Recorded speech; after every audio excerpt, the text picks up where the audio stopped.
Get ready to kickstart your journey to wellness with the ultimate guide in town. Welcome to Wellness Unleashed with Doc Stone. Join us as we journey through the realms of natural healing, where ancient wisdom meets modern science. Prepare to be inspired by stories of transformation and triumph. With Doc Stone as your guide, discover the power of holistic living and the joy of reclaiming your health. Prepare for a whirlwind adventure through the world of holistic wellness. From fitness freaks to spiritual gurus, we've got something for everyone.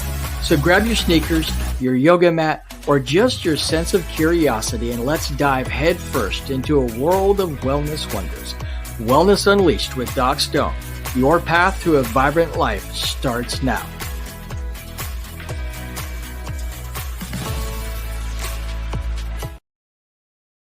Well, hello, ladies and gentlemen, and welcome to the very first episode of Wellness Unleashed with Doc Stone on Natural Health TV channel on the AeroStream Network.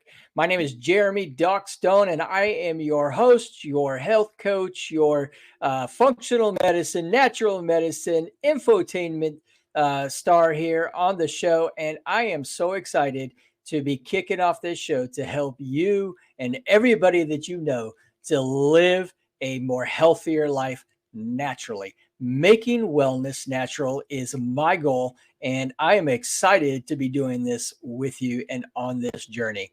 During this show, we are going to explore a variety of modalities in natural health, functional medicine, alternative, complementary modalities, and we're going to dig into some inspiring stories with guests who have overcome chronic illness, major health events, and are living vibrant lives today. I want you to know that this is my passion to help you because I have been a person who was healed or was able to overcome chronic illness in my life. I struggled for a long time, and after finding natural methods, I was able to begin to pursue my doctorate and PhD in natural medicine.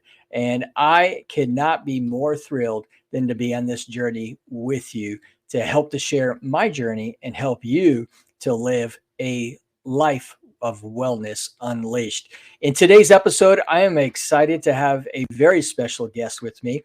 I am going to be welcoming my friend and the co-founder of the AeroStream Network, Jim Grant. Now, his story is amazing, and I'm going to let him share it. And we're going to dig into how he went from a Widowmaker to a showmaker today. And so I'm going to bring in my good friend, my buddy, Jim Grant.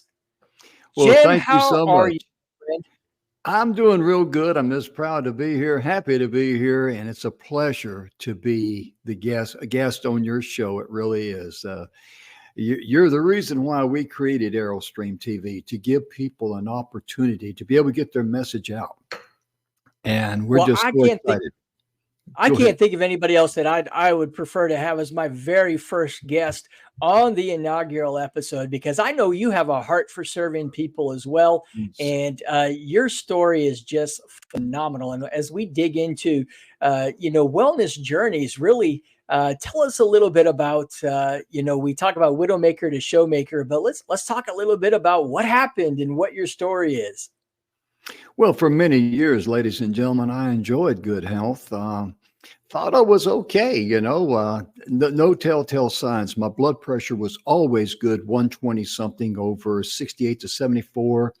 My bad cholesterol, actually about a year and a half before I even had my heart attack, the bad cholesterol was at 73. And the doctors always told me, says, hey, you're in great shape. Your blood pressure's good. Your bad cholesterol is way down under 100.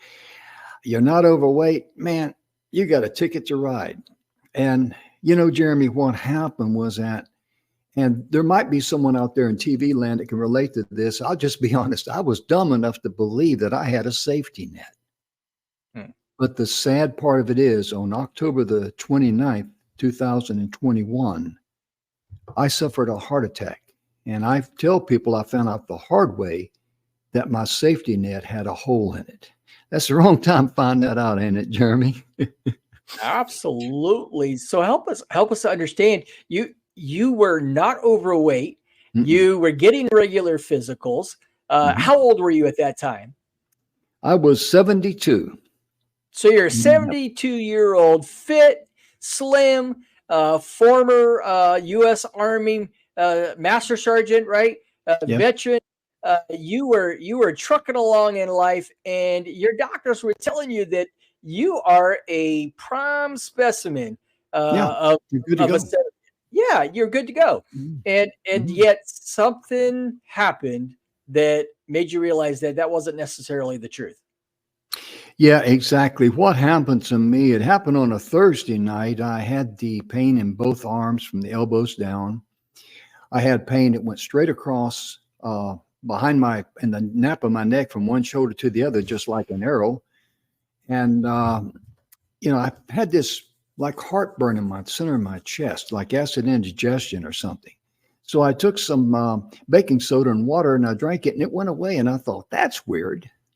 And then on Friday night, what actually happened, I had the same symptoms, except I felt very, very restless. If I was sitting down, I felt like I need to stand up. If I stood up, I felt like I need to lay down. I could not, I was just very, very restless. There was no rest Mm. for me. So I finally went to bed. I woke up my wife because I was flipping and flopping, rolling back and forth. She says, "What's wrong?" I says, "I don't know. I just very restless." And I don't know if I asked it or she recommended, but anyway, my blood pressure was taken and it was high. And I told her, I Now, said, "Oh, your blood pressure hadn't been high before, right? You've been having physicals. You didn't have any high blood pressure before none. that, correct? No. Anytime when I took my blood pressure, of course, I know I got to be relaxed and sit down and, get an accurate reading. You can't be walking in from, the mailbox, which is about a football field length away Mhm. and have, because your blood pressure be a little higher. But when I checked it, it was always 120 something, in the high 60s, low 70s. So, I mean, in fact, I never really checked it that much. My wife would, and that was what it was. So, anyway, it was like 168 over 80 or something like that. And I told her, I said, "Oh, this thing is nuts." And she checked it. She says, "Jim, it's working fine." I said, "Well, let me lay here about 5 minutes." And I was thinking, well, maybe this baking soda water combo will kick in and it'll knock it back out. But I was wondering, why is this coming on now? Because I never suffered from any type of heartburn or anything. She took it and it was higher about 5 minutes later. And I says, "I'm going to go to the ER and get this checked out." This is very, very important. Anytime you have any type of acid indigestion, you check your blood pressure and it's higher, go to the ER immediately. Yes. And she drove me there, and I was only about 4.5 miles from my house, so if no traffic or anything, no red lights or anything, it's just because we live out in the country, so it didn't take long to get there. But the time I got there and got in there, my blood pressure had escalated to 190 over 111. Wow. That is serious. And that's when I found out I'd had a heart attack. They give me the 4 baby aspirins. Of course, I got a blood thinner in one arm and IV in the other. And 4 baby aspirin told me to drink down. They put the nitro under my tongue, and that's when the heart attack was over. Mm. And my journey home from that, of course, it's I was told all I needed was stents, and I went in for stents, and then that's when they found out that I had the Widowmaker with 90% blockage, and I had to have open heart surgery and 4 bypasses, and that was on Monday, November the 1st, because they kept me in the hospital the whole weekend thinking all I needed was stents. They're going to put it in Monday. But fortunately, everything, the good Lord was with me and everything worked out good. So quite, Wow. Wow. quite an eye opener, I'll tell you that. I bet you. I kind of we're gonna dig into the whole Widowmaker thing and what that was like. But I want to take you back to the ER when you Mhm. got there and your blood pressure was so high. Um, what was your initial thoughts? What was your initial feelings Well, when the doctor there told you that you had a heart attack? well, to be honest with you, I got to tell a little bit of a story out of school to set this up. My Mhm. wife is driving me to the hospital, and I'm not feeling good. Okay. and I'm not in a lot of pain, but I'm just not feeling good. Mm, And she's driving about 10 miles an hour slower than the speed limit. And I know she's worried. And I didn't want to say anything like, could you hurry up or criticize her driving? Because, yeah, people, when someone's worried about something, they don't need somebody make a remark like that. But I had a feeling, and this is very important in life, I had a feeling that everything was going to be okay. mm, And so what I told her, I said, I'll be glad I get to the ER because I know I'm going to be okay. And she didn't yeah, speed up any money, but we eventually got there. But my point being, as we travel down the pathway of life through the journeys, through the good times, the bad times, all the things that happen to us, I look at life as being like eating a hot dog. You eat a hot dog one bite at a time and you just chew it up. And, if it's a good time, you enjoy it. And if it's not a good time, you just, you got to process it either way. But at that point in time, knowing that I was going to be okay, I didn't know what the end of the journey was, but mm, I knew it was going to be okay, and that was all I needed at that point in time. And wow. when I was in the ER and they told me all that, again, I just knew that I was going to be okay.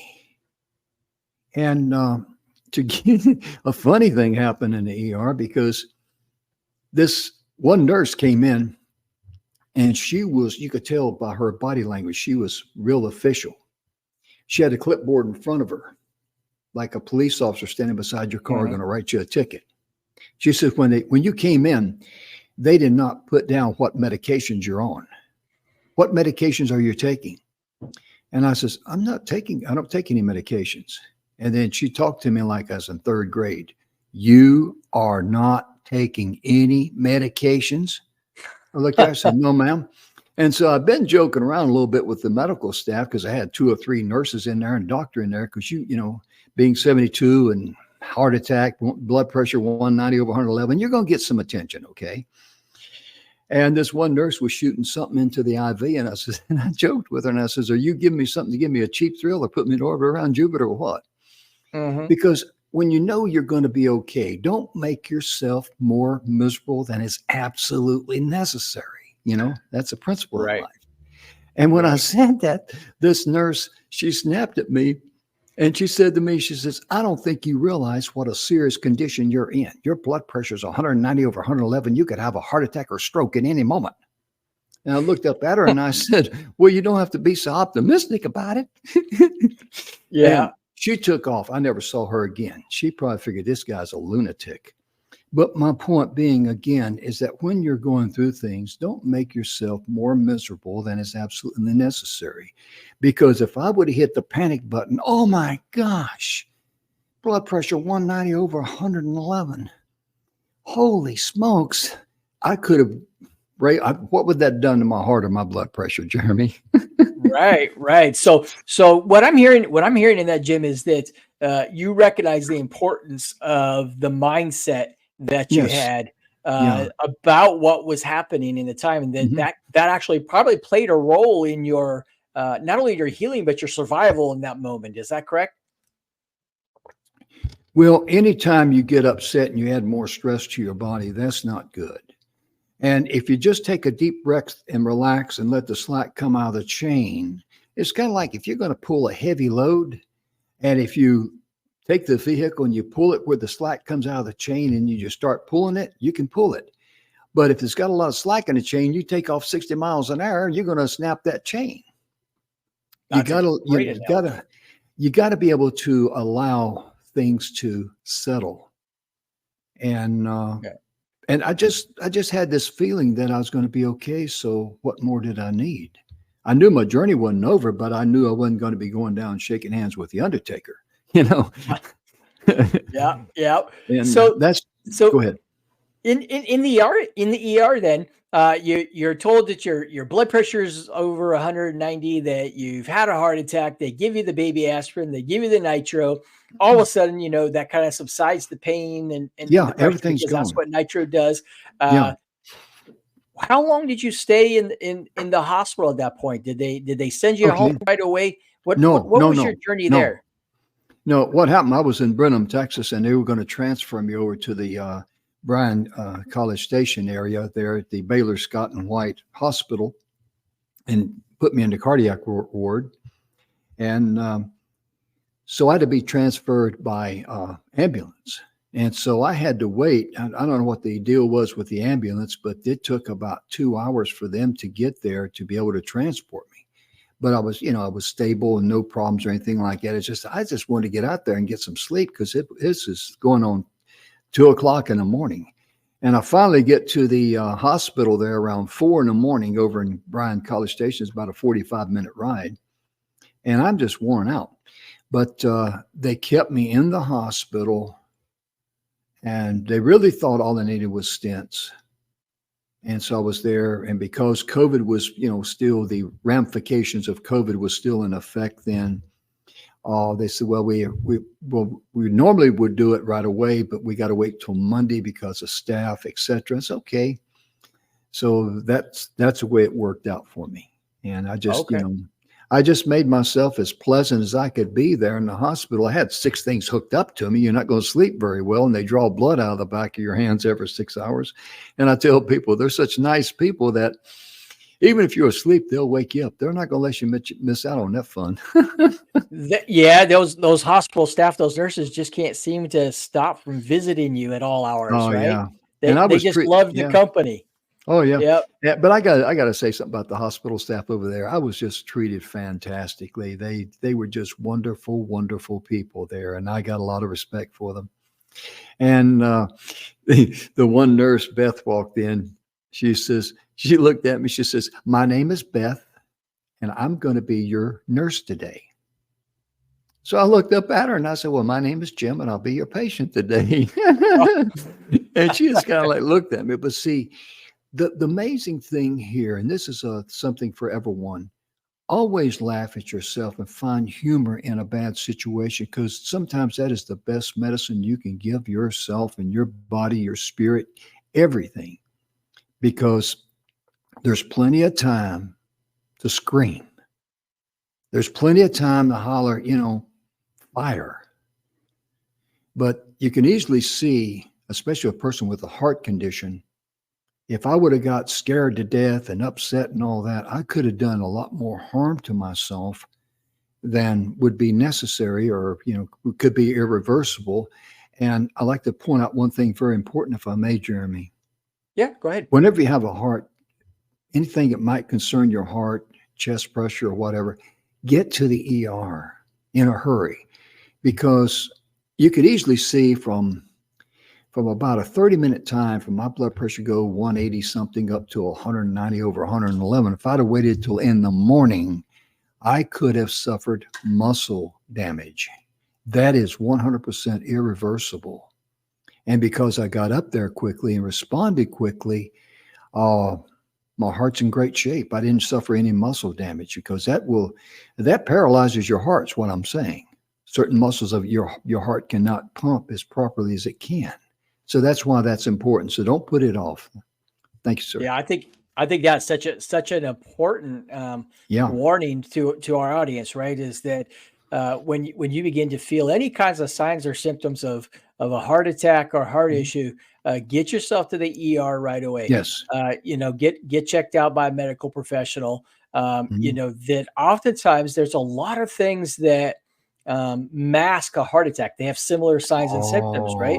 So you might think that you're having just indigestion or heartburn or anything like that. And maybe 90% of the time that's actually what it is. But there's always that chance that it's something a lot deeper than that, right? So I think that's a great warning for the audience, and I appreciate you sharing that. Yeah. I had a good friend that just turned 40 years of age back in 1988. We were the same age.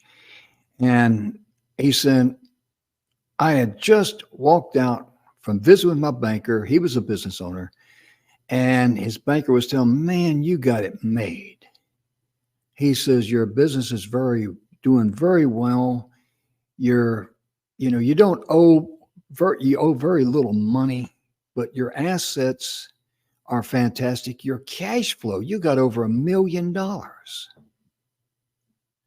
$1 million in cash. He's got assets. He's got very, very little debt, like about 10% debt. He was just on top of the world.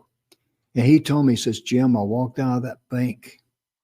I felt like, I had the world in my hip pocket. And he had a heart attack at the age of 40. He says, the next thing I know, I'm standing on the street corner waiting for the lights to change so I can go over to the parking lot and get in my car. This was in downtown Houston. And he just dropped right. So the next thing I know, I'm kissing concrete and I'm grabbing my chest. And he had a major heart attack, and he's very fortunate he survived it. And I don't know if he had the Widowmaker or not. I'm not sure, but it was a major heart attack. Can you imagine going from one extreme to the other and just that quickly? And he was only 40. So what I'm saying is that the Widowmaker and heart attacks in general, the Widowmaker can attack women just like it can men. They just give it the name Widowmaker. But also heart attacks can strike anyone at any age. And please, if you go to the doctor and he says, hey, you're good to go, and there's heart disease runs in your family like me, just say, I'm out, doc. Heart disease runs in my family. I want to go further and have further tests done. I didn't do that. So I don't want you to make the mistake that I made. Excuse me, sir. No, absolutely. I think that's an important distinction to make for people, is that oftentimes and that's why I think this story is so important to share with our audience, Jim, is that oftentimes people think that only older, overweight people have heart attacks, right? And so it's important for people to understand that, we're seeing heart attacks more and more in younger population. We see heart attacks even below 40. We're seeing a lot of heart attacks. If you do the research, you look at the statistics with the National Institutes of Health, the American Heart Association, all of those big, well-trusted organizations. We're seeing a lot of younger people suffer from heart conditions, heart events, and I distinguish between a heart condition and a heart event because, condition means oftentimes that people, they know that they have an issue. It's an ongoing long-term thing. Right. And a heart event is more kind of an acute instance, where maybe they didn't know, kind of like what you had, right? You had a heart event. Yes, you had a condition in there, but you weren't suffering from that condition that you knew of. Didn't know it. So, you ended up having a heart event. And so, we see that happen a lot more in younger generations. And so we want our audience to know that nobody is necessarily immune from heart disease, right? It's not just those that have high cholesterol and bad eating habits and have all of these issues. There's not just the older population. And in fact, statistically, the statistics show that more than 50% of the people that visit the ER for a heart attack have no pre-existing signs or anything like that of having it. They have great cholesterol. They have good blood pressure, but all of a sudden, and that term, all of a sudden, right? I mean, when you're talking about health, you want to watch out for the all of a suddens, right? I mean, those things they sneak up on you and they get you. But all of a sudden you have this event and your life has changed. You're exactly right, because one of the things that I researched was what you quoted there. The UCLA Medical Department back in 2009 reported that over 70% of the patients who wind up in the ER with a heart attack were just like me. They had no previous warning signs. As when I say warning sign, we're talking about physicals, blood pressure good, cholesterol levels good. So that was a wake-up call. And in fact, Jeremy, you and I, we met because of your health condition and me bouncing back from having open heart surgery and 4 bypasses. And I tell people, I feel real good now. I'm 75 years of age, but I feel like I did when I was 50 because why wouldn't I? I got a new 4 barrel on my heart, 4 veins. And, but we also learned with our health conditions, if you make adjustments, if you know what you're doing, that's critical. One thing, Jeremy, I know that you believe this, and I know that I do because we've known each other for some time. But if you see a guru on TV saying, let me grab something here if I can. You really can't, but I'll just grab his ears. Hey, this here's the fountain of youth. This is the next thing. People flog to that blindly. Don't do that. Because remember, what's good for the goose may not be good for the gander. And you've got to be prudent. You've got to do your homework. And we did that. And we found a company that really has, like in my case, a heart health pack, which is great. It's got a lot of studies on it and all that. And I also became a fan of dandelion tea. And I tell people, do your research on dandelion tea, what it does for the body. Yeah, I think that's really important, Jim, because and I want our audience to understand this is that everybody's journey is individual, right? Yes. It's different, and not only in the way that you overcome whatever wellness issue that you have, but I want to step back even further. Is that your journey to chronic illness is going to be different. Your signs and symptoms may be different, right? You can get to, say, for instance, diabetes, which I had for a long time. You can get that different ways. So it's not necessarily the same. There's a lot of people, the stigma with diabetes is that it's overweight, heavily obese people who just eat a lot of junk food. And that stigma oftentimes sticks with people who get diagnosed with diabetes, right? It's a terrible stigma. But there's lots of people who are trim, who don't eat a whole lot of sugar, that still end up with diabetes. So everybody's journey to whatever their wellness issue is or their chronic illness is different, and your way out of it is going to be different. And that's why, I'm a huge proponent of education, helping people to make, their own choices about their health and wellness, right? We've become so indoctrinated into just listening to one way, and your way out isn't necessarily my way out. And we might have the same condition, but the same way out's not going to serve us. That's exactly right. And when the folks that know me, where I go to church and all that, Jim had a heart attack. He looks healthy. He's not overweight. He's this, he's that. Well, you know what? The Widowmaker does not discriminate. And I said this one time, I was speaking to people, I says, the Widowmaker does not discriminate. It attacks men. It attacks women. It even attacks ugly people like me. And I say things like that because you got to keep things light and don't take yourself so seriously. And if you have a health condition, take a deep breath and relax and say, hey, I haven't found the right answer for me. That's the right attitude. And that automatically opens up the search beam in your mind. And that's what will help you as you go forward. Absolutely. Well, we're coming up to the end of this episode, Jim. I would like to invite you back for another episode to kind of talk a little bit further about your journey and how you recovered. I think that's really important to help to inspire our audience. Would you come back for another episode, Jim? Yes, sir. I'd be glad to. It'd be my honor to share that with others, because I know what people with heart attacks and surgery goes through. So I might be able to share something that might help them. Well, absolutely. Well, I'm so grateful, Jim. Thank you for joining us today. Thank you, and sir. We will have you back on another episode, and we will talk to you later. Thank you so much. Thank you. Bye-bye.